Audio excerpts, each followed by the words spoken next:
आप देख रहे हैं YMS न्यूज 24। आइए देखते हैं आज की खबर उड़ीसा से के बालाराजू आचारी के साथ। सुपर साइक्लोन अम्पन के वजह से उड़ीसा के उत्तरी हिस्से में भारी नुकसान हुआ है। इसकी गंभीरता को देखते हुए प्रधानमंत्री श्री नरेंद्र मोदी ने आकाश मार्ग से प्रभावित एरिया का निरीक्षण किया। प्रधानमंत्री श्री नरेंद्र मोदी जी के इस गस्त कार्यक्रम में उनके साथ उड़ीसा के मुख्यमंत्री श्री नवीन पटनायक जी, ओडिशा के महामहिम राज्यपाल श्री गणेशी लाल जी और ओडिशा के दोनों केंद्रीय मंत्री श्री धर्मेंद्र प्रधान और सी प्रताप सरंगी जी के साथ अन्य पदाधिकारी भी उपस्थित थे।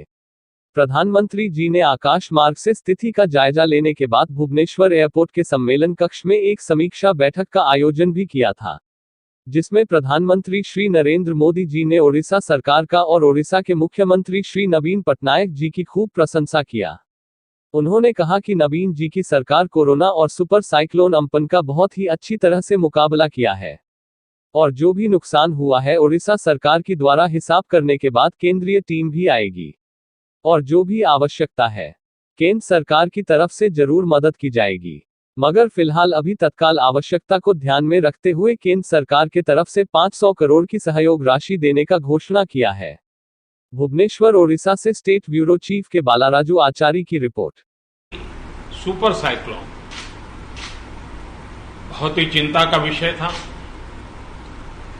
बंगाल जाते जाते वो उड़ीसा को भी कितना नुकसान कर पाएगा, ये हमेशा चिंता का विषय बना रहा।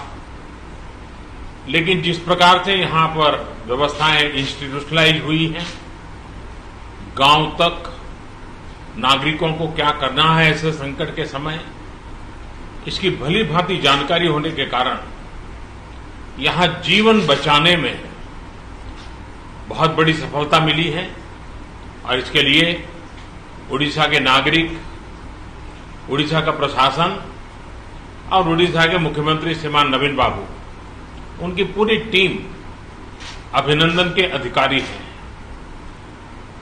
लेकिन जब इतनी बड़ी प्राकृतिक आपदा आती है तब संपत्ति का नुकसान तो होता ही है। पश्चिम बंगाल की तुलना में उड़ीसा में उतना नुकसान नहीं हुआ है, लेकिन जाते जाते भी वो पूंछ पटक करके तो जाता ही है ऐसे प्रकार का संकट। और इसलिए हाउसिंग में, एग्रीकल्चर में, पावर में, कम्युनिकेशन में, इंफ्रास्ट्रक्चर में जो नुकसान हुआ है, तो मैंने आज पूरा डिटेल रिव्यू लिया है। राज्य सरकार ने भी विस्तार से मेरे सामने सारी बातें रखी हैं। यहां की सरकार की व्यवस्था की तरफ से बहुत ही जल्द उसका आकलन करके रिपोर्ट भारत सरकार को मिलेगी।